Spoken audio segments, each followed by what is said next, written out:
Dignitary, shaping world peace and sustainable development through interfaith harmony.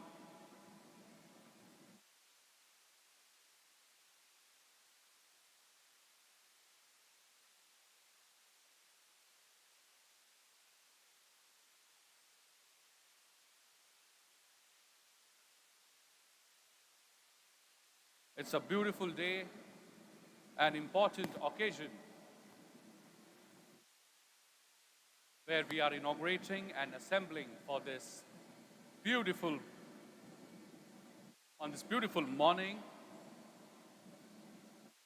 All the delegates, W. Cole Durham, the President of G20 Interfaith Forum USA, Honorable Swami Amrit Swarupananda Puri Ji, Archbishop Felix Machado, Sheikh al-Islam Allah Shukur Pashazadeh, Mrs. Marzia Dalal,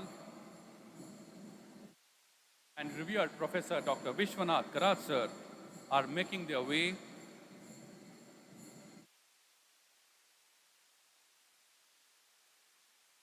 I would like to request everyone for ringing the bell of democracy, or they can first join hands for lighting the traditional lamp.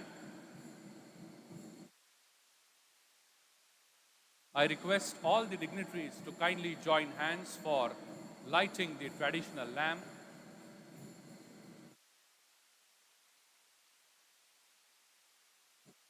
Please welcome revered Professor Dr. Vishwanath Karat sir with a round of applause, my friends.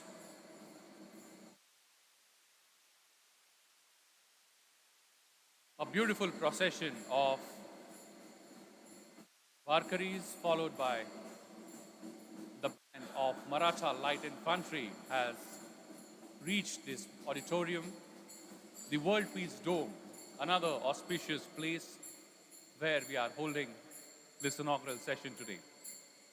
All the dignitaries are requested to join hands for lighting the traditional lamp, a lamp that signifies and has a very, very important meaning and symbol in our tradition. The lighting of lamp symbolizes that it will keep showing us the path. All the dignitaries are joining hands for lighting the traditional lamp.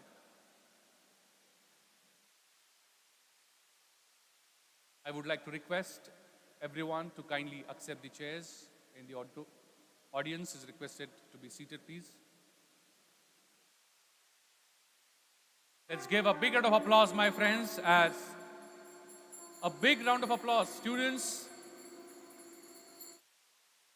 the G20 Interfaith Summit 2023, Shaping World Peace and Sustainable Development through Interfaith Harmony, is formally inaugurated through this lighting of traditional lamp. We all are fortunate to witness this moment in World Peace Hall today.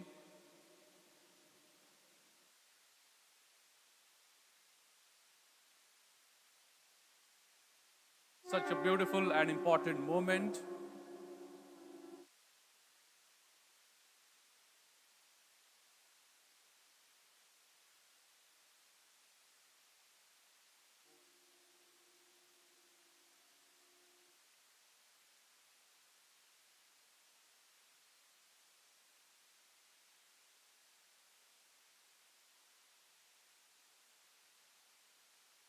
I request everyone to join hands for ringing the bell of democracy. The bell signifies that we all stand united for the cause of world peace. So this is very, very special moment where all the dignitaries are joining hands for ringing the bell of world peace.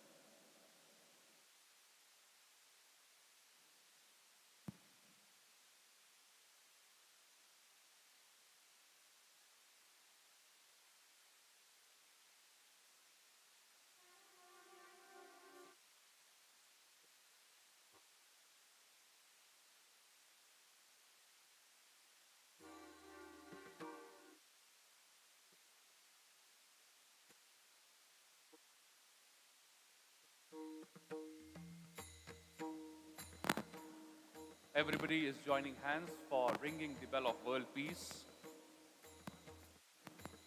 As the bell would ring, we will join this celebration by joining hands.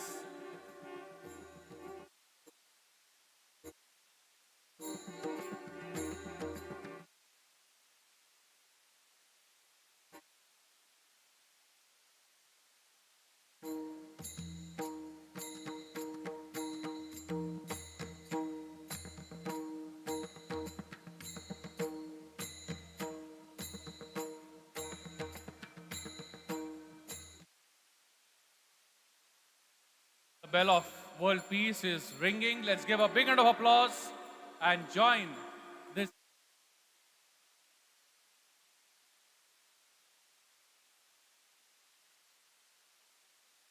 The bell of world peace is ringing on the occasion of G20 Interfaith Summit 2023. I would like to request W. Cole Durham Jr., Swami Atmaswarupananda Puri Ji, Archbishop Felix Machado, Sheikh al-Islam Allah Shukur Pashazadeh, Madam Marzia Dalal to kindly come up stage. I once again request W. Cole Durham Jr., Honorable Swami Atmaswarupananda Puri, Archbishop Felix Machado, Sheikh al-Islam Allah Shukur Pashazadeh, Marzia Dalal to kindly come up stage.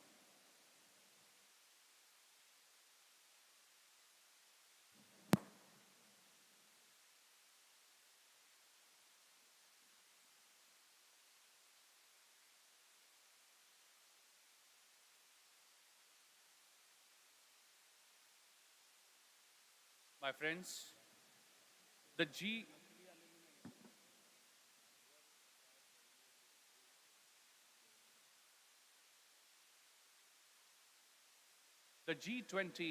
Interfaith Forum offers an annual platform where a network of religiously linked institutions and initiatives engage on global agendas.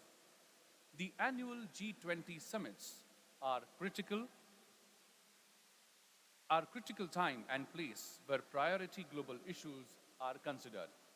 The G20 process has evolved since it was established in year 2008 with various platforms that allows different sectors and communities to present ideas and recommendations to global leaders.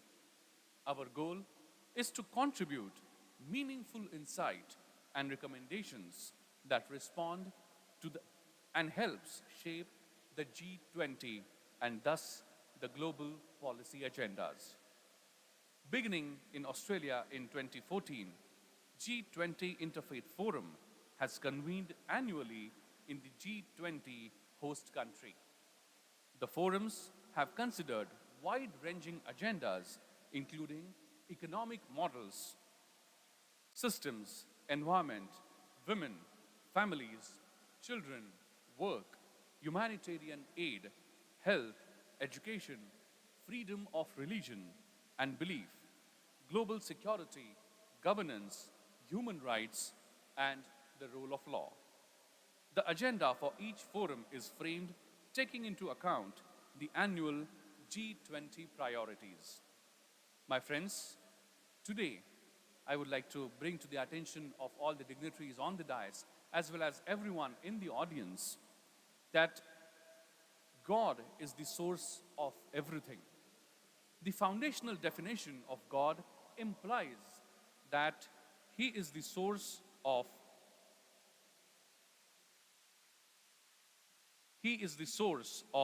everything that we do. The Bhakti philosophy helps us understand the God's mercifulness. My friends, today, on the occasion of Krishna Bhagwan's birth celebration, we are inaugurating Interfaith Summit G20.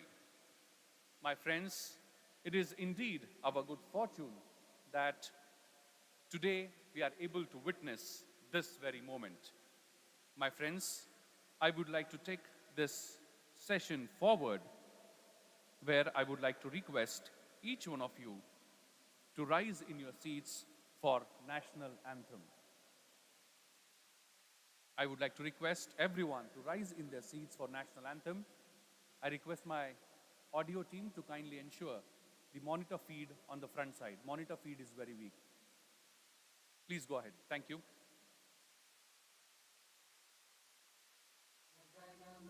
अधिनायक जय हे भारत भाग्य विधाता पंजाब सिंध गुजरात मराठा द्राविड उत्कल बंगा विंध्य हिमाचल यमुना गंगा उच्चल जलधि तरंगा तव शुभ नामे जागे तव शुभ आशीष मांगे गाहे तव जय गाथा जन गण मंगलदायक जय हे भारत भाग्य विधाता जय हे जय हे जय हे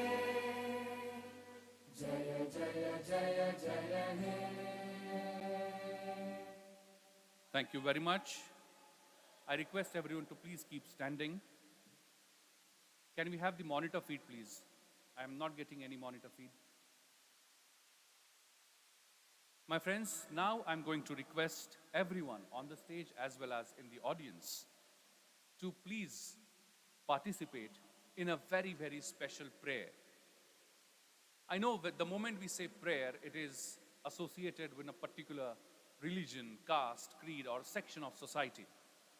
But this prayer has been in the practice for last more than 40 years in the history of our institution. This prayer is called World Peace Prayer. If you pay attention to the words of this prayer, you would know that it does not symbolizes or stands for any caste, creed, or religion. It purely talks about the well-being of entire universe and humanity. And hence, I would like to request each one of you to please fold your hands, close your eyes, and bring the image of your mother, father, your deity in front of your eyes and wholeheartedly participate in World Peace Prayer.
गुरुर्विष्णु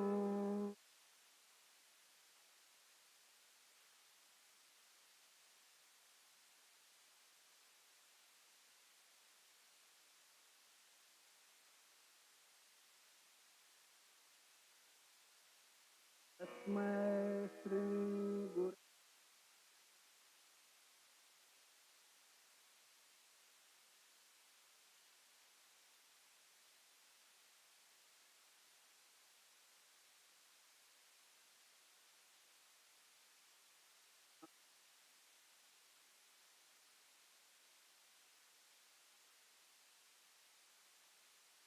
मादाय पूर्णमे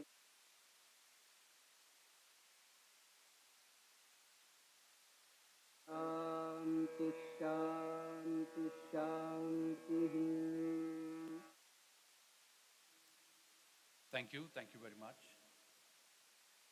I request everyone to kindly be seated, please.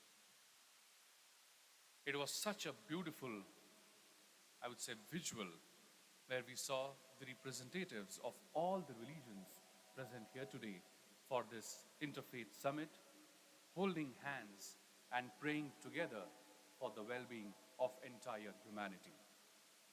My friends, the objectives of G20 Interfaith Forum has many agendas.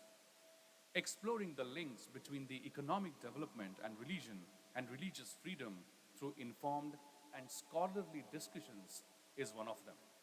And today, we are gathering here in huge numbers to have such kind of scholarly discussions. After this inaugural session, we are going to split in various discussion groups and going to have this kind of scholarly discussion which will contribute to the objectives of G20 Interfaith Forum. I'm really happy to share with you one important fact that surfaced just yesterday, just few hours ago. I'm sure many would have heard the discussion that is in news since yesterday. Well, I'm keeping the political aspect of it completely away in this discussion and bring out the essence of it. I'm sure you would know that the executive president and the founder and the one who created the platforms like Bharatiya Chhatra Sansad, National Legislators Conference, Sri Rahul V. Karal, has been discussing the breaking of colonial mindset and coming understanding our own self for last many years. Probably it is a very, very important step that what happened yesterday, that yesterday there was a discussion that should we start calling our country as Bharat instead of India, the name that has been to this motherland for centuries. So it is all about understanding your own self, how we can contribute to the world and humanity. My friends, today I'm sure we will have many such important discussions in this Interfaith Summit, and I'm sure we all will come together and play our role towards humanity and world peace. I would now like to invite, before we start this session, that we all must concentrate, we all must calm down, and we all must focus towards this cause. And meditation is yet another important way of doing it. I would like to invite the Associate Dean of Faculty of Peace Studies at MIT World Peace University, Professor Milind Patre, to give us a small session of peace meditation. I would like to request each one of you, if you can for small amount of time, put all your devices, phones, everything away and just participate in meditation session. Over to you, sir. Very good morning, all of you. Thank you so much. Everyone wants to connect himself or herself with higher or the highest. Higher people, highest people up to the president and the prime ministers, everyone wants it. We take pleasure and joy into that. But there is no higher, nothing higher than the Supreme Self. And what are the ways and means to connect ourselves with that Supreme, the ultimate? Thankfully, mankind has one such methodology, we can say scientific methodology, through which by continuous meditation on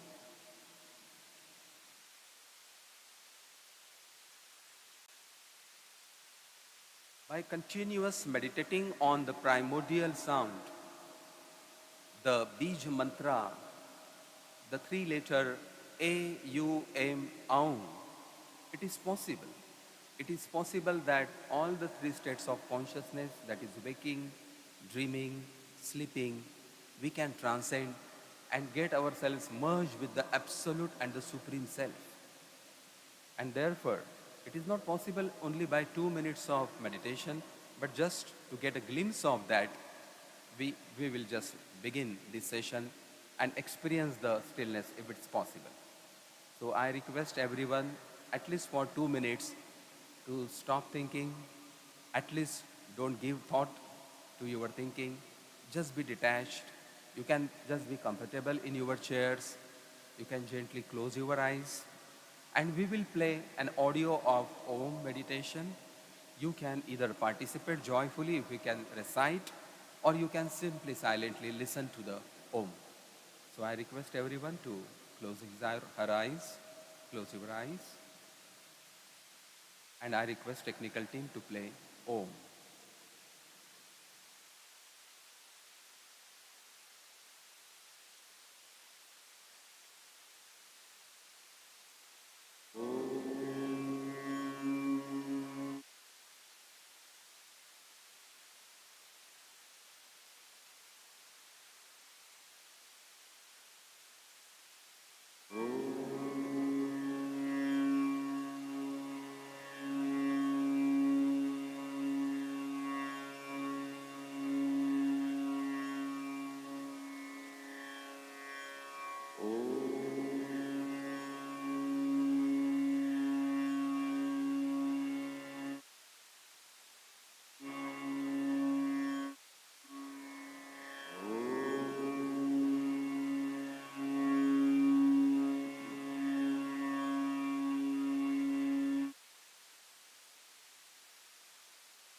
Keep your eyes closed. Keep your eyes closed. No movement. No movement. Just witness stillness within you for next 20 seconds.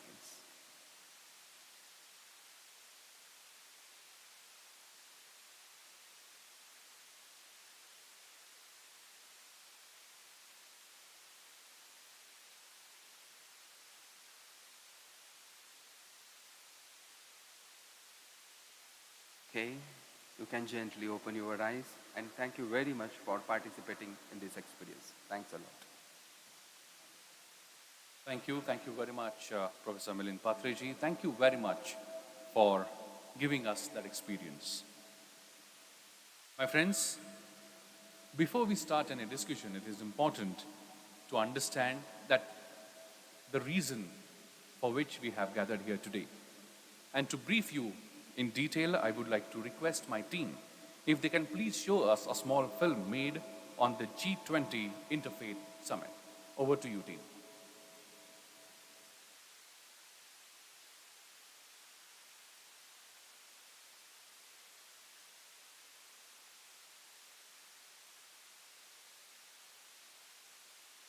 The G20 Interfaith Summit, organized in partnership with World Peace Center, Alandi, Pune, and the Interfaith Alliance for Safer Communities, along with UNESCO, aims to foster global...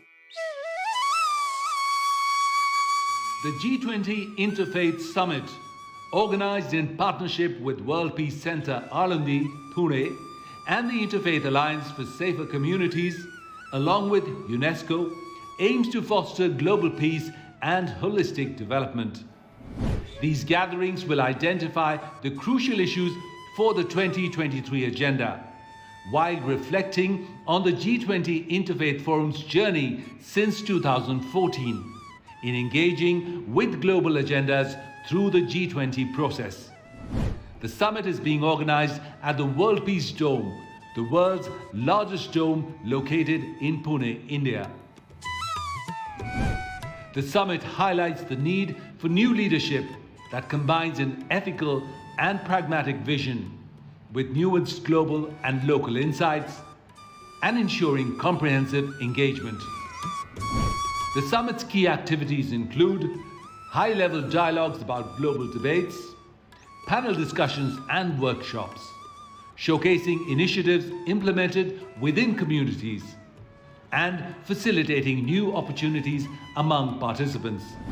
The summit will bring together a distinguished group of leaders deeply engaged in religious dimensions of global debates, ranging from socio-economic crises to the Sustainable Development Goals agenda.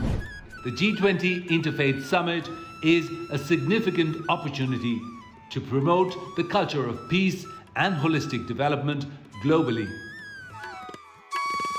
And now, as per the traditions, I would like to request Revered Professor Dr. Vishwanath Karat, sir, to kindly felicitate and welcome the dignitaries on the dais. First and foremost, I would like to request sir to kindly felicitate and welcome the President of G20 Interfaith Forum, United States of America, W. Cole Durham Jr.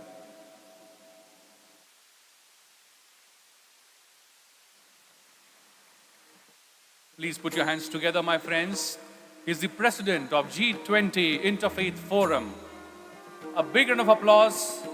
Thank you, sir. Thank you very much for giving us the opportunity and being here today.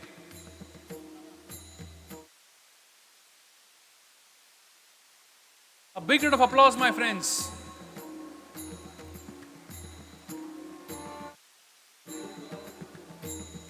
I now request Sri Rahul V. Karat sir to kindly felicitate and welcome the President of Amrita Vishwa Vidyapitham, Honorable Swami Atmaswarupananda Puri ji.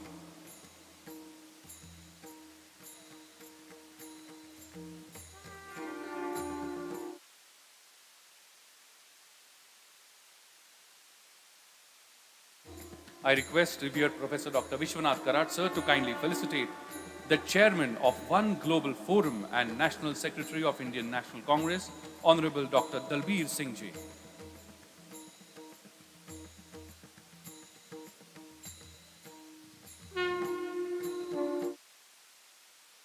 A big round of applause, my friends, for all the dignitaries present here.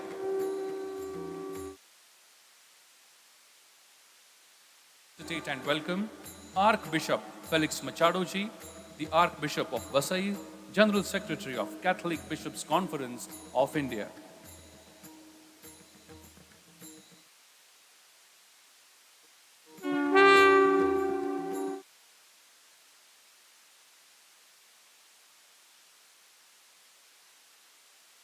Kindly felicitate Sheikh al-Islam Allah Shukur Pashazadeh, the spiritual leader of Muslims in Azerbaijan and member of Muslim Council of Elders.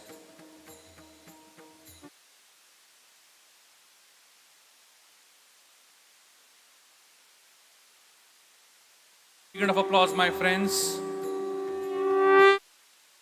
Also request sir to kindly felicitate and welcome Honorable King Hussain ji.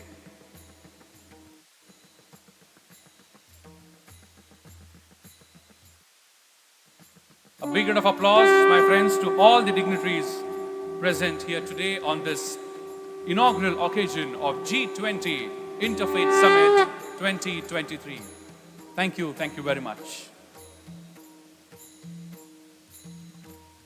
Thank you.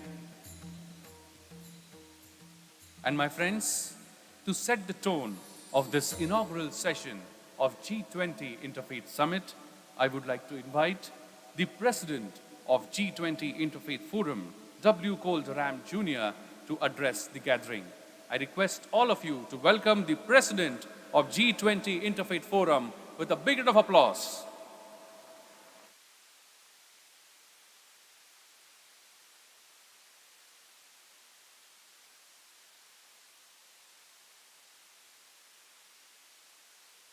So, with apologies to Dr. Gautam Bapat, I'm going to do this in a little bit different way than the program unfolds.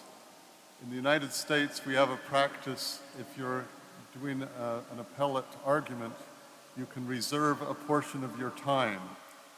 So I'm going to just say a few words and introduce what's happening in this session. Let the others speak, and I'll say a few words again at the end. But let me first begin by apologizing.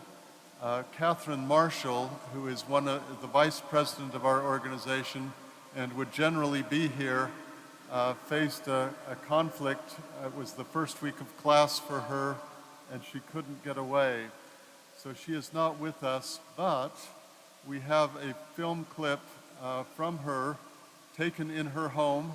I was there, and this is a wonderful piece of background on the history of the G20 that I think will form a fitting beginning for our session today. I need to thank her for all she has done, and then thank others but I hope you will feel invited into her home as we get her perspectives. Catherine is truly one of the global figures on religion and development. She worked at the World Bank for many years. She worked with the president of the World Bank, who first started really focusing on the relationship of religion and development, and she has had a very significant role to play. I also want to just express thanks at the beginning to Dr. Karad, to his wonderful staff. I call them the two Milinds, Milind Pandey and Milind Prate. Milind Prate you just participated in the meditation session. And I have to tell him I am particularly grateful this morning. You know, when you run an organization and an event as big as this one, there are little pressures, and it's been good for me to have a little bit of decompression time in this beautiful hall where so much is symbolized about the relationship of spirituality and other forms of knowledge, and I hope that will be a fitting setting for us all. So, as I say, I'm reserving a portion of my time. I'll be followed by the film clip from Catherine Marshall, and then the Honorable Swami Amritaswarupananda Puri. I hope that was reasonably close. I am not gifted with Indian names, but we're very gifted to have him here. He played a critical role in the C20, the Civil Society 20 of this year's India G20 event. And I think it will be really valuable for us to have his perspective, and then I'll say a few words following that. So I don't know if we can just go to the film clip, or if Dr. Bapat, if you wanted to say something about Catherine first. I think maybe we can just go straight to the film clip of Catherine Marshall. Okay. Helping to manage the most urgent. Does that make sense? Yeah. So you want to play us the video now? Yes. Okay, may I request my technical team to kindly play the video of Professor and Senior Fellow of Executive Director, World Faiths Development Dialogue at Berkeley Center for Religion, Peace and World Affairs, Georgetown University, USA, The G20. Dr. Catherine Marshall. The G20 Interfaith Forum's journey, since it was launched in 2014, has taken us to many issues and to many different parts of the world. My purpose here is to answer some of the basic questions. Why the G20? Why interfaith? And what has been our purpose? How have we changed over the years? And where do we see ourselves heading? The G20 journey is approaching a 10-year mark. So it's a good time for us to take stock and to look to the future. So first, why the G20? The G20 is part of the global governance structure. It's an important part of it. It was established in 1999, largely with the objective of helping to manage the most urgent crises facing the world. But since 1999, it's evolved and particularly was reshaped by the 2008 economic crisis. Over the years, its scope has broadened so that it now basically takes in the full global agenda, which means conflict, geopolitics, economic matters, which are a central focus, but also climate change, social policy, etc. The G20 was designed to be flexible. It rotates every year to a different country as the host. It has no permanent secretariat. And it is designed to be more inclusive than the G7, G8. In other words, it has a number of other major countries of the world, which is why it's 20. It also, though, is less inclusive, clearly, than the United Nations and some other organizations which have a much larger membership. So it fits into these different categories in important ways. So the idea behind the G20 is that it is a meeting of leaders. It is focused very much on the individuals. It is focused on their summit, which happens once a year. So for 2023, the summit will be in September, 9th and 10th, in India. And it rotates, as I said, from country to country. There is some controversy around the role of the G20 because of its exclusive nature, in other words, those who are not represented. But it is also, in a very practical sense, small enough, personal enough, that this summit of leaders, prepared by the Sherpas who move towards the summit, are able to have a real engagement as part of this governance system. So that's why the G20. So why interfaith? Why religion? The idea, the core idea, is that the worlds of religion belong at the central policy-making tables of the world. The estimates, some estimates suggest that over 80% of the world's population has a religious affiliation. So this highly complex world of religions has a distinctive flavor, distinctive voice, and it is, in our view, very important that that voice be represented in global governance structures, and particularly the G20, which has this focal character. There have been suggestions that the worlds of religion live in a different realm, that they should not and have not historically been part of these decision-making bodies. But the practice, the reality is that religious institutions are involved in every one of the critical issues that face us today, whether it is conflict, clearly, peace building, education, climate, social protection, care of the most vulnerable. And for that reason, drawing the idea of the G20 Interfaith Forum is to draw on the best of the work and experience from these worlds of religion and to bring them into the global governance process.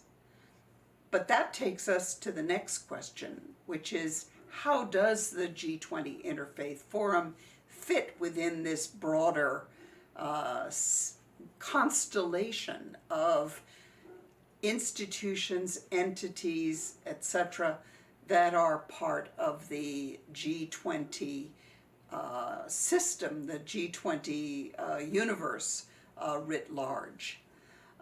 Because over the years, there have been many different organizations that have basically taken on a role within the G20 system. There are ministerials, so different ministers, health, education, environment, etc., who meet to provide counsel to the G20 leaders when they meet. There are special working groups, for example, on governance and corruption. There are also a series of engagement groups. And one suggestion has been that the worlds of religion should be part of those engagement groups. So, for example, the C20, which is civil society, or even the B20, which is business, or W20, which is women, or Y20, which is youth.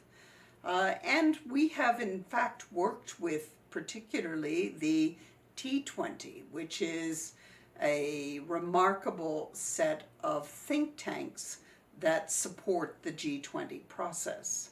However, our view is that the perspectives, the experience of this religious world, the interfaith world particularly, that brings them together, deserves an independent voice, doesn't fit in any of the other categories. And therefore the G20 Interfaith Forum has continued as an independent but coordinated part of the G20 process.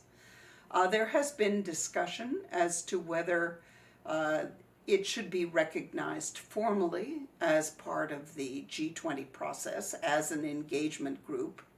And from various perspectives, both the G20, which would need to have a consensus, a full consensus, to engage a formal interfaith body as part of the G20, but also from our perspective as the G20 Interfaith, there has been continuing discussion, and at this point we are very much part of the G20 process, but without the formality of a formal engagement group.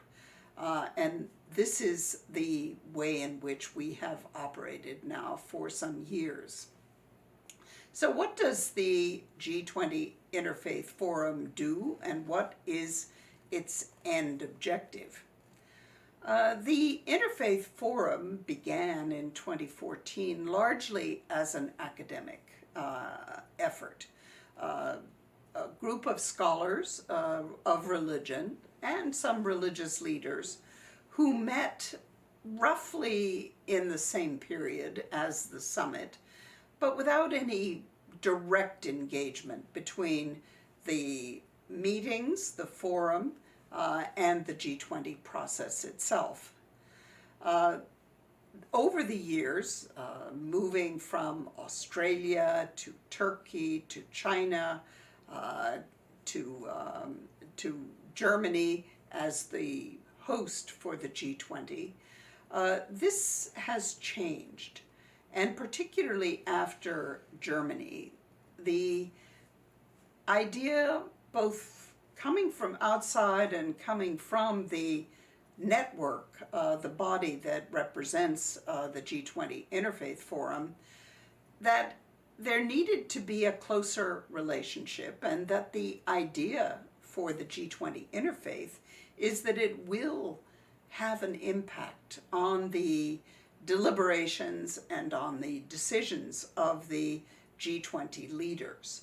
And that has changed the ways in which the G20 Interfaith Forum and its advisory council has worked over the years, with a progressive sharpening of the analytic work and the effort to develop policy recommendations and to convey them to the Sherpas and thus to the G20 leaders.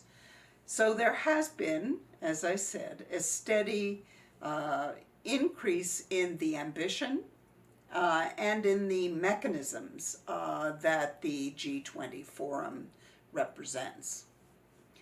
So that takes me to the next question of what are the priorities, what are the main issues that the G20 Interfaith Forum sees as its objective, its focus.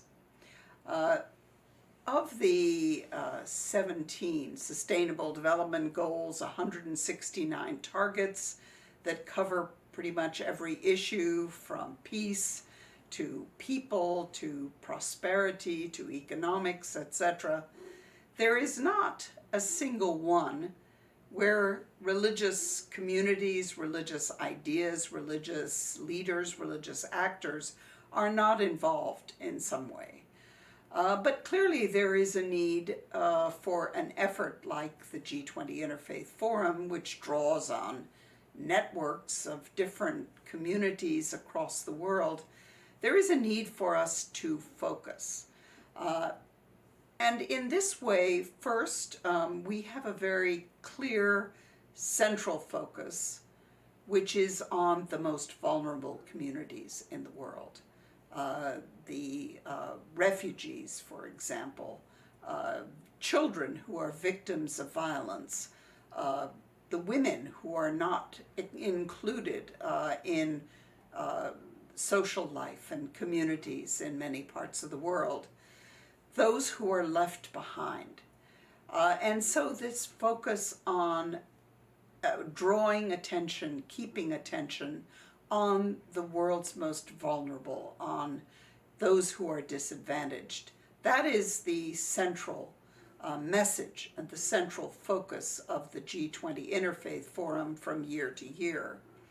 We have also focused on a number of issues that have particular importance for religious communities, and that includes, for example, the impact of the COVID pandemic and the broader issues of pandemic preparedness, of health systems, and both the ethical but also the very practical issues that are involved.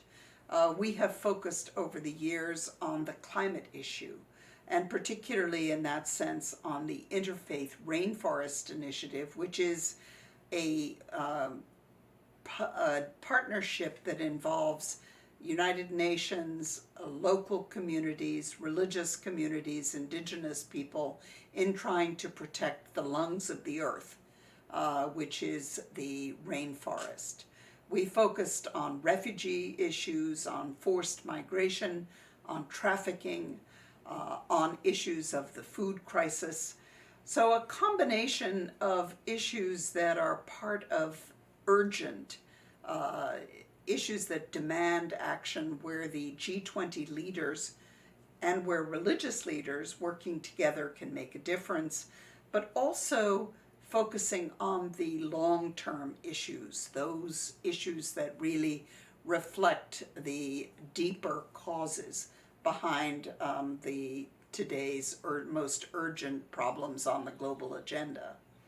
So that is the basic objective, to be selective, to focus on the issues where religious communities have experience on the ground, have analytic work through the academic side, have prophetic voices coming from wise religious leaders.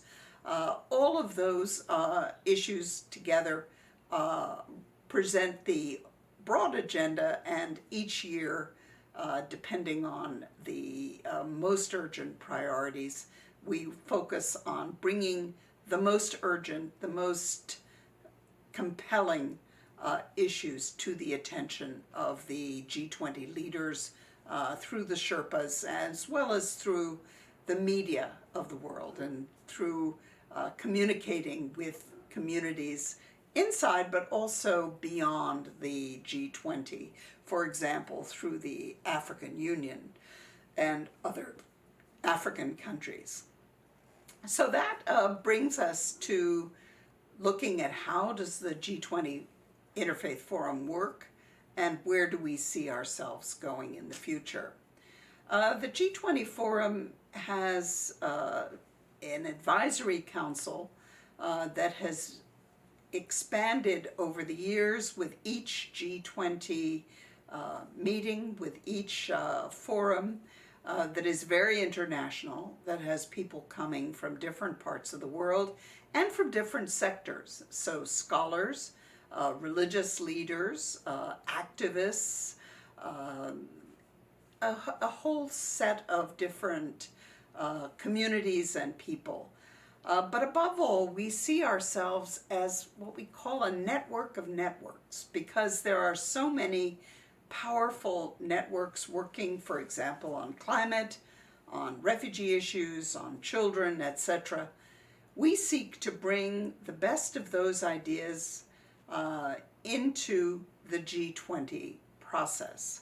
So that is the way we work. There's a very small secretariat with very few people who are keeping the trains moving, making sure that working groups, for example, bring their insights.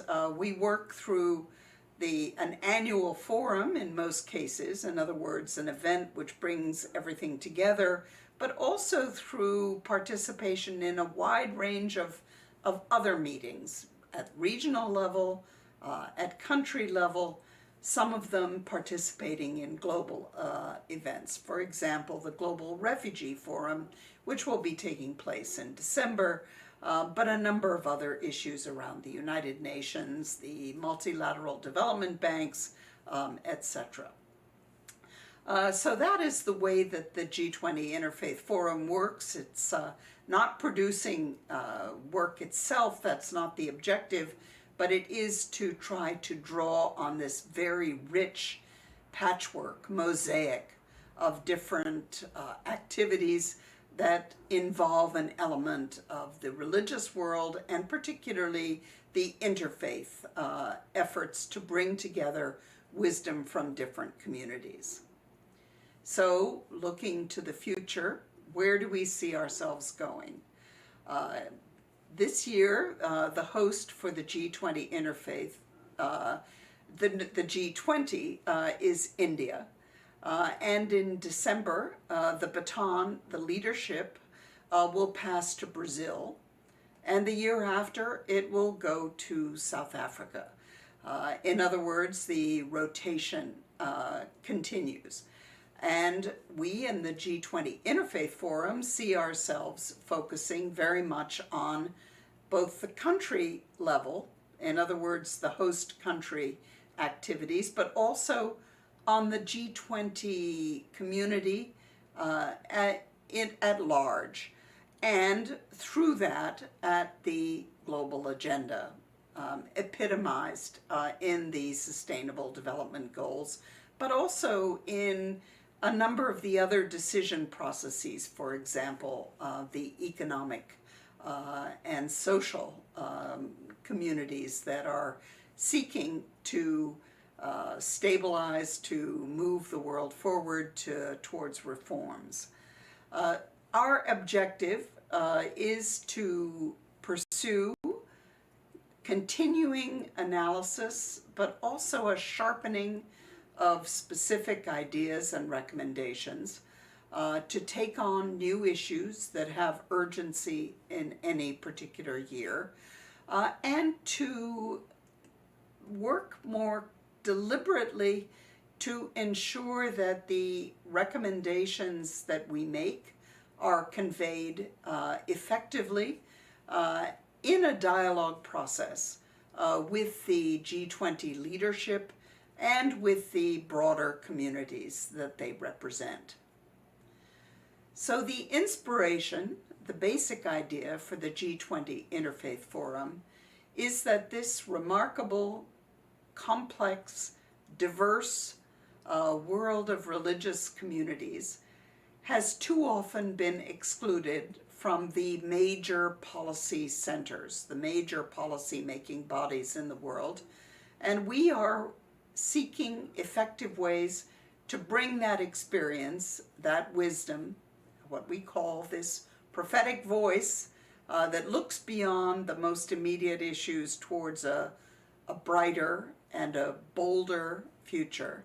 We're working to bring the network of networks together to bring the wisdom, the experience that they represent into this particular forum, which is the G20 process. Thank you.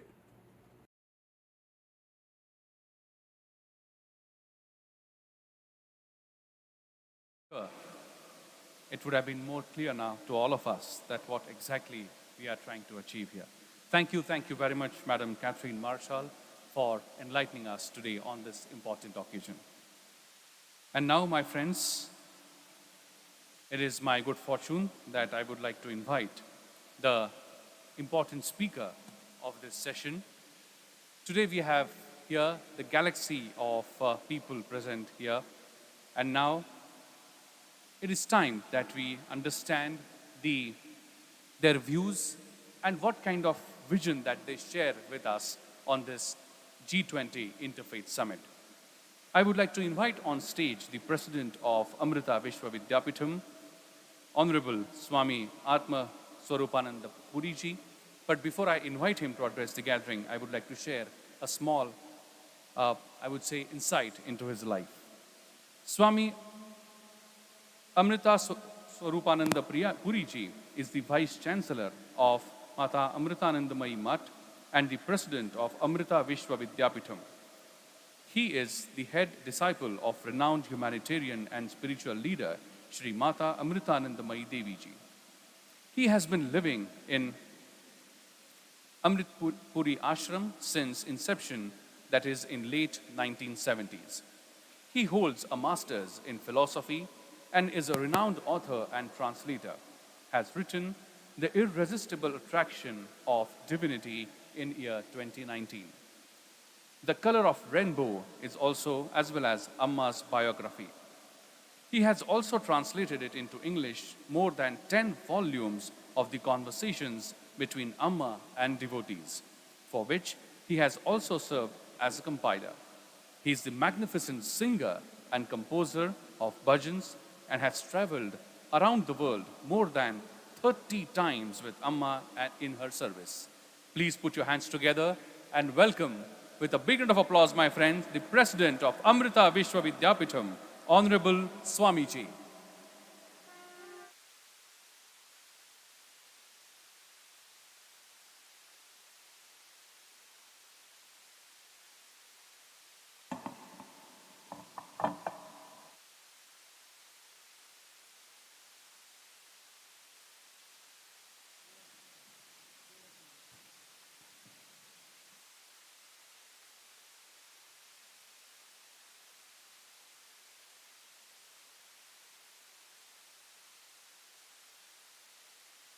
Hemamritanandamayyai nityam namo.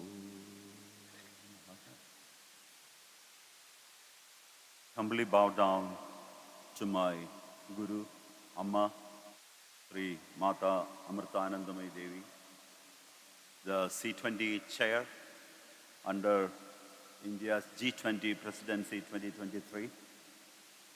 My namaskarams, love and greetings to Sri Vishwanath Karad,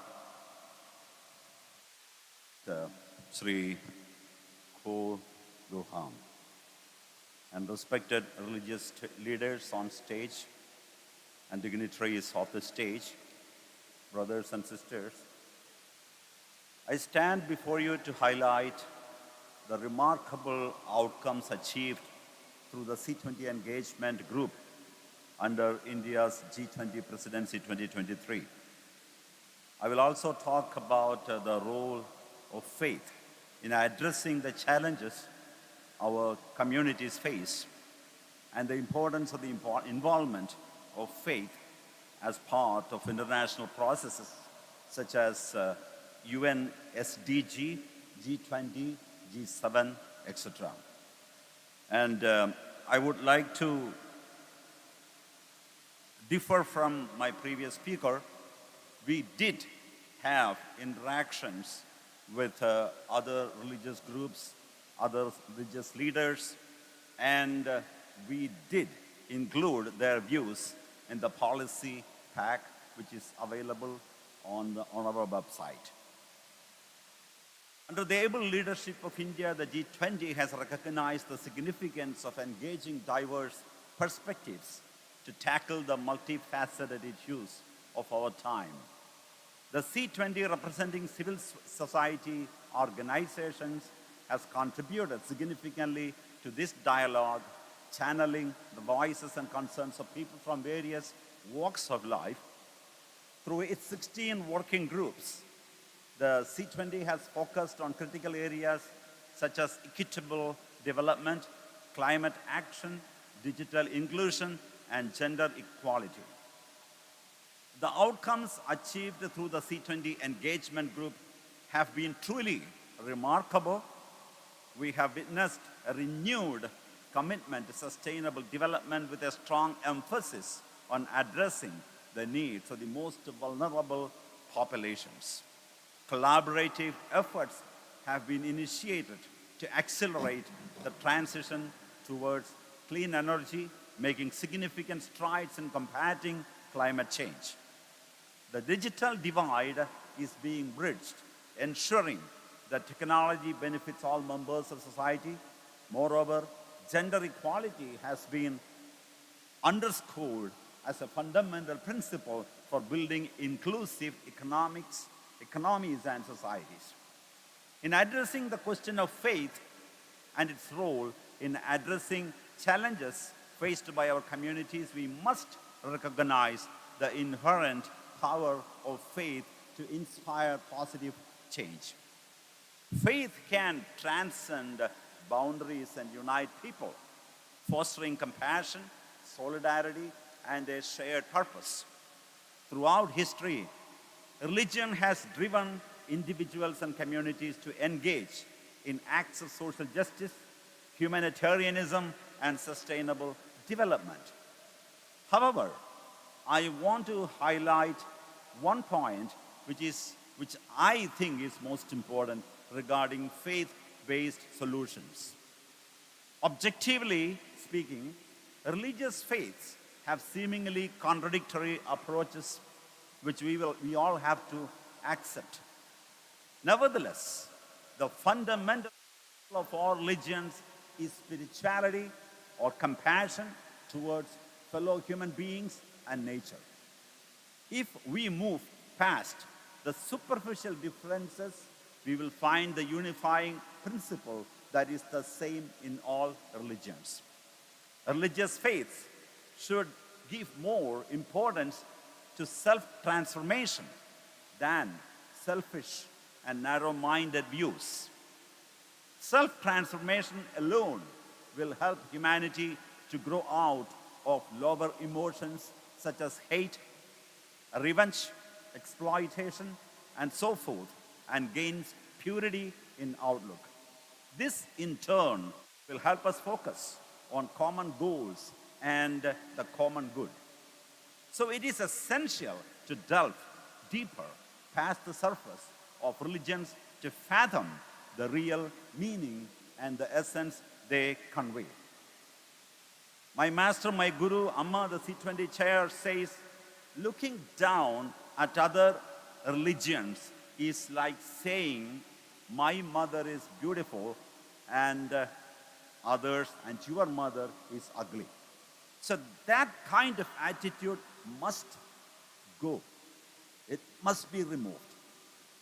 This change in attitude will foster values such as empathy, compassion, and solidarity among their followers while embracing diversity and inclusivity and encouraging a collective effort toward positive change.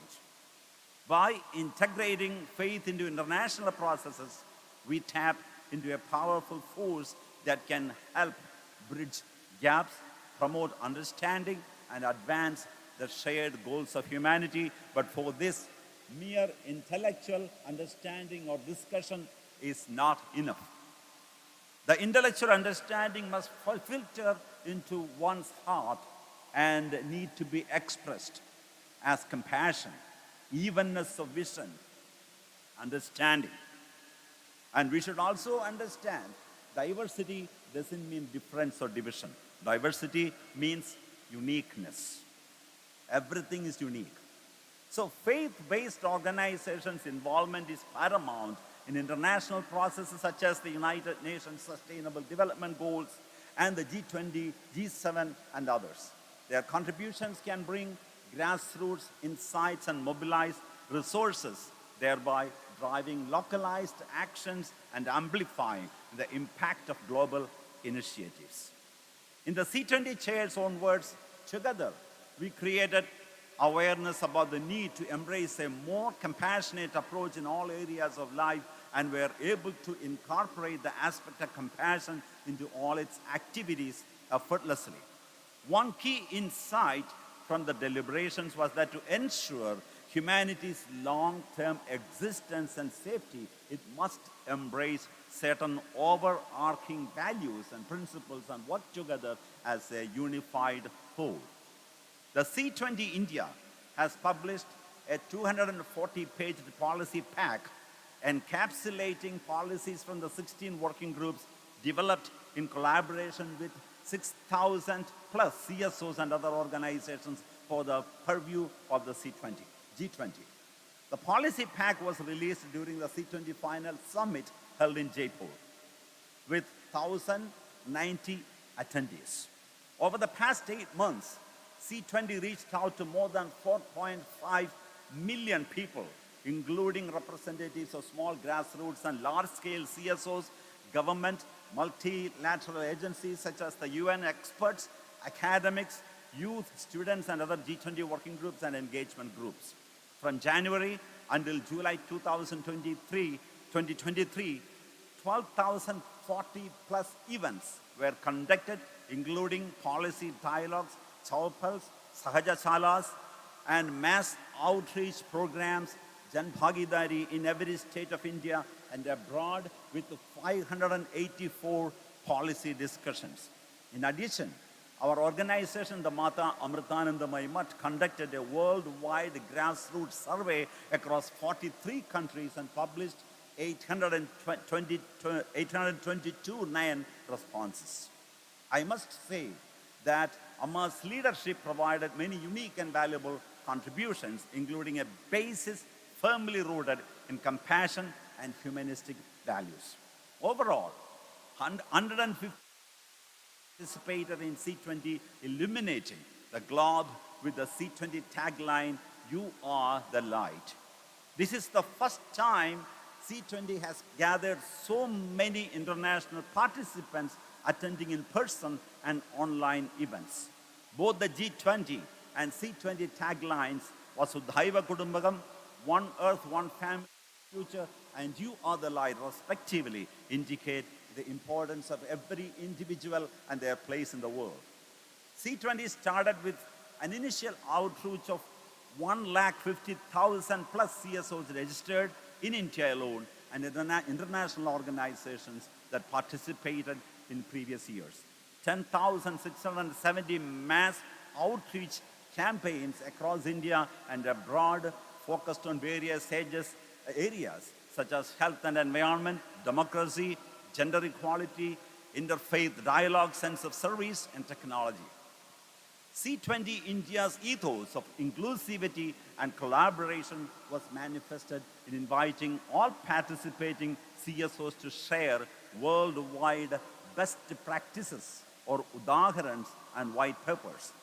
Around 500 udaharans and 60 white papers have been gathered, published, and freely available.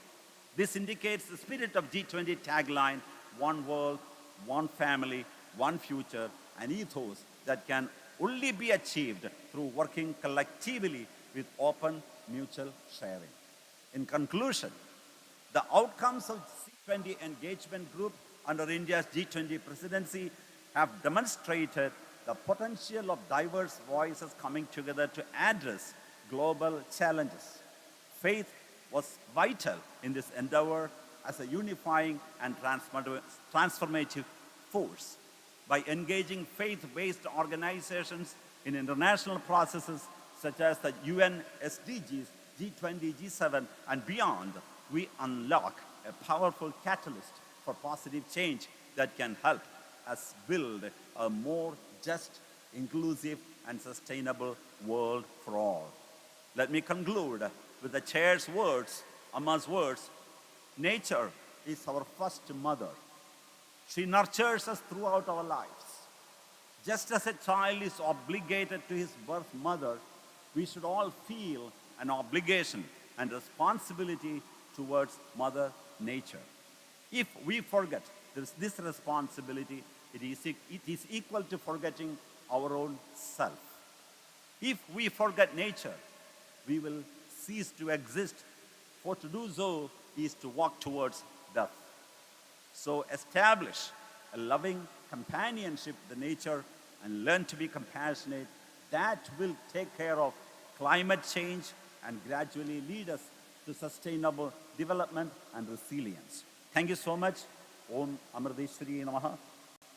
Om Premamritanandamaye Nityam Namo. Thank you very much, sir. Thank you very much for guiding us, Swamiji, with your beautiful words. And now I would like to once again request Kol Dharamji to share his thoughts the way we are going to move forward in this G20 Interfaith Summit.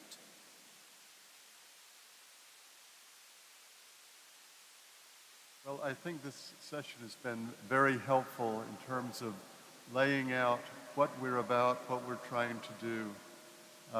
My few remarks here will be, in some sense, in the form of a vote of thanks. So can't be too thankful for myself, but I am very thankful for Swami Amrita. Now this time, I told him I wouldn't get this right twice. Amrita Swarapananda Puri.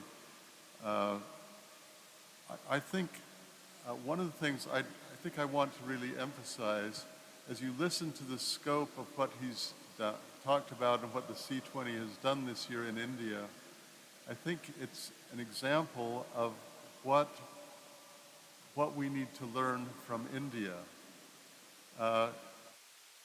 He started out in a way by pointing out that, and we didn't need to give the impression that the C20 was not taking religion into account. But I think one of the things that the setting in India has done is made the importance of faith and religion even more significant for branches of the G20 like the C20. And we're particularly grateful that he could be here to represent that and give some kind of sense of the scope of what's being done and what is possible. And we're humbled by the magnitude of what you're able to do and have been able to do. And we hope that we can continue to reinforce and expand and do things along the same line. I think what I wanted to bring out is just two or three things. One, what's important is bringing out the best of religion, the best of religious history, the best of religion in being able to contribute to global policy. This entails a responsibility on the part of religious voices to delve deeper, as the Swami said, beyond the surfaces, where we can really have a profound analytic and substantive impact on policy. This demands more than just having a good and positive attitude. It means doing real intellectual work. And we're thankful for what the C20 is doing, and we're thankful for what our working groups are able to do. We're thankful also for the opportunities that we have here. I really like the phrase, "You are the light," that he shared with us, and we hope that we can help add to that light. We're thankful for all of you for being here. I think one of the major points, as I said last night, and I want to reiterate now, we have a tremendous opportunity to learn from India and from spirituality, from the linkage between nature, science, and spirituality that is symbolized by the dome that we're sitting in. So thank you very much, and we look forward to working forward in the various concurrent sessions as we go through the day. Thank you very much. Thank you very much, Dr. Kol Dharam Jr. Thank you very much for sharing that thought with us. And my friends, yes, indeed, it is very important, as he rightly said. We will have to explore the linkage between nature, science, and world peace. And I'm sure you all are aware. I would like to have your attention for next few minutes. My friends, I'm sure the format of this G20 summit, after this inaugural session is over, we all are going to split in various groups where specific topics would be discussed. And there are many topics, many rooms exactly below this particular auditorium where these discussions would be happening. There are a couple of topics which I would like to bring to your attention to. There is one topic in Nelson Mandela Hall on women empowerment. Another discussion happening there would be peace building and social peace. Yet another topic is social cohesion, stable societies and religion. So there are many topics we can explore, that many discussions that can happen. I'm sure that there are many hurdles in the path of world peace. There are religions, there are geographical tensions, there are, I would say, democratical issues, and these are just some of them. There are many such issues. Everyone present here today plays their small role in trying to solve these issues.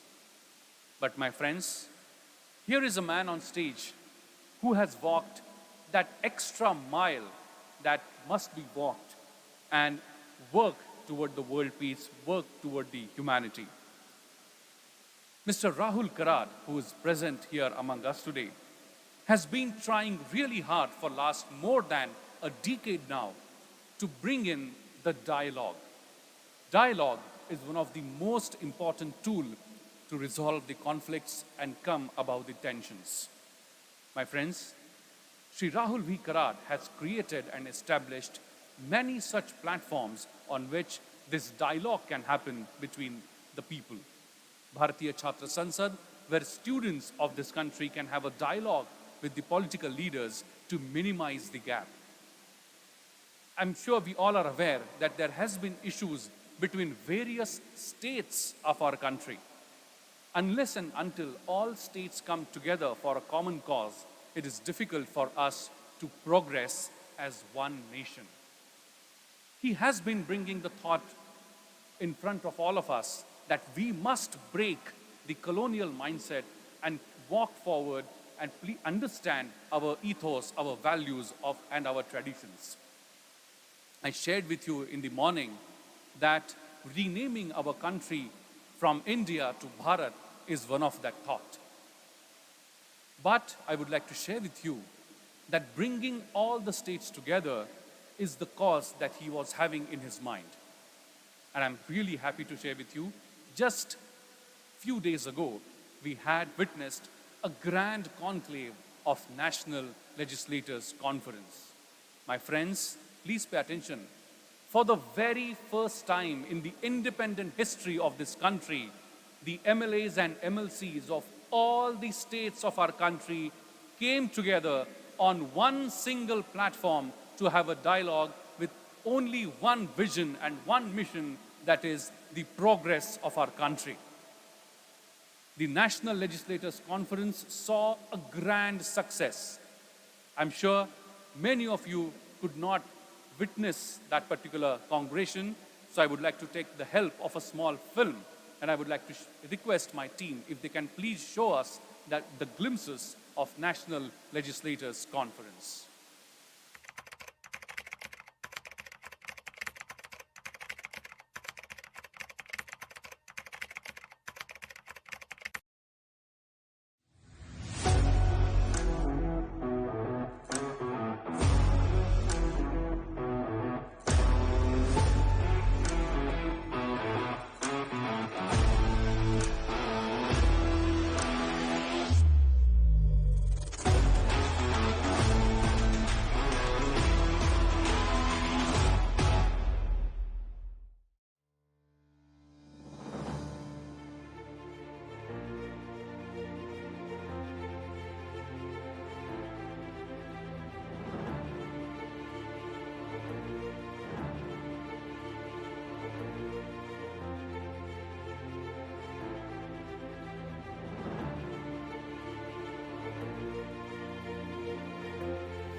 the Managing Trustee and Executive President of MILES MIT,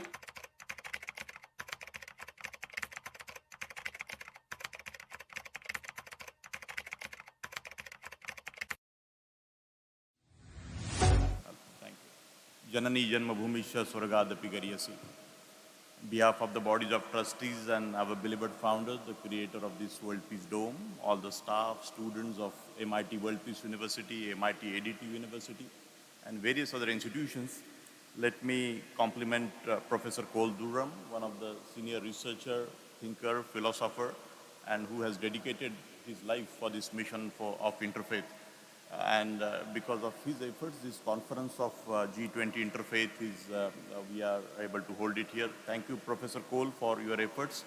I welcome you once again on behalf of all my, this collective strength of this institution. Thank you so much. So we have another very important guest sitting on the dais. Just now, Swami Amrita Varsapurananda Puriji, President of Amrita Vishwavidyalaya. Just now we heard him. I wish to welcome him also from my bottom of heart. We heard also Catherine Marshall, the Professor and Senior Fellow of Executive Director from Georgetown University. I think she shared her, the expressions here. Also we have Dr. Dalbir Singh Ji, who is also one of the like-minded soul, who is committed for this very mission of interfaith and we as a world and whole society as one family. Thank you, Honorable Dalbir Singh Ji, for your participation. And on the dais, we have Honorable Sheikh Al-Islam Al-Shakur Parshad Ji, a spiritual leader of Muslims in Azerbaijan. And thank you so much for your participation. We have our own, who is very well associated with MIT World Peace University from many years, Honorable Archbishop Flex Machado Ji. Thank you so much for your participation. We are grateful that you are always there to support this very idea of MIT World Peace University and the mission of our founder, Dr. Vishwanath Karad. I have no words to express my happiness, my dear friends, particularly all the delegates from different parts of the country. Our Vice Chancellor, Pro-Vice Chancellor, Dr. Chitnis, Professor Pandey, and many other leaders, they have put a lot of efforts to construct and build up this very historic, important conference happening in Amrit Kal. That is also one very important thing, 75 years of independence. What a great news yesterday. Last almost 3 years, we have been discussing, my dear friends, that can we change the name of India to Bharat? And we are hopeful that the bill of this particular change of our country's name, which is the original name used to be a Bharat, and we have been championing this very thought process last almost 3 years under the aegis of MIT World Peace University. And I'm very happy today that truly if we have to really go towards this very meaning of Bharat and the very mission and the purpose of our overall ethos of this country, I think this such dialogue will definitely take us to a different level. There are only 2-3 important points which I wish to share, my dear friends, that of course as a solution for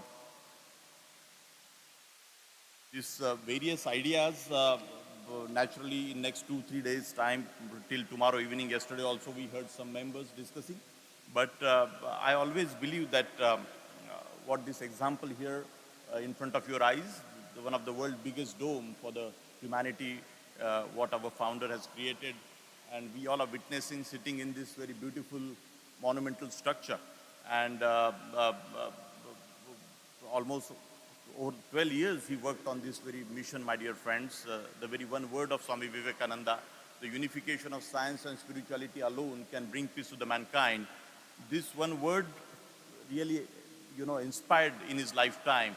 And at the age of 10, 12, he started his journey.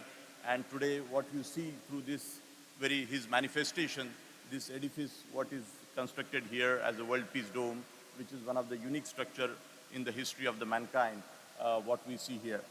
I wish to communicate to all the students and the staff of my institution also, and some international delegates also, that we have created one very unique World Peace syllabus here at this place. To really take this idea of world peace ahead, this laboratory of the world peace here is one very important aspect. But, but to take this very mission ahead, we have carved one syllabus, and I wish that all the world universities, I was told there are over 20,000 universities worldwide, my dear friends. If they truly resolve, and some such syllabus if we can adopt, I think many changes we can see in next 10, 20, 30 years down the line. Because we as intelligentsia, we as academia particularly, we have to understand that the fundamental, whatever area, those developments of technological advancements or in the medical field or any other field, these are very fundamental leaders here who have laid the foundation for the humanity, and they have given those thoughts for that how to live and how not to live. That is the message our founder is trying to give here through this very mission. And some such practical approaches, if we adopt in our education system, without any ego, without any such boundaries amongst ourselves, that I may be a proud Hindu, somebody is a Muslim, and as we all know that the religion is a way of life. Religion is never bigger than, humanity. Any religion, for that matter, is never, and rather every religion teaches humanity. And I personally, with my little fundamental understanding, I feel somewhere in the journey of lifetime, we from the ages, with whatever we as a human being, with our own selfish thought process, sometime maybe we have adulterated very purest those fundamental, our scriptures of all the religions, I want to say that. And we as now the 21st century and the modern, with the current times, we all need to think on these lines, my dear friends, that with the time, how do we really change? And whatever that, those bad elements in every religion, how can we really filter? Just now, little film, what we saw just now, all the lawmakers, particularly even the politicians of the world, we all have to really understand. In my country, the biggest curse today, I feel that the casteism and the communalism. And in public life, in politics particularly, this is the biggest challenge. We all know that, my dear friends. How the votes are given to the distributed on the basis of caste.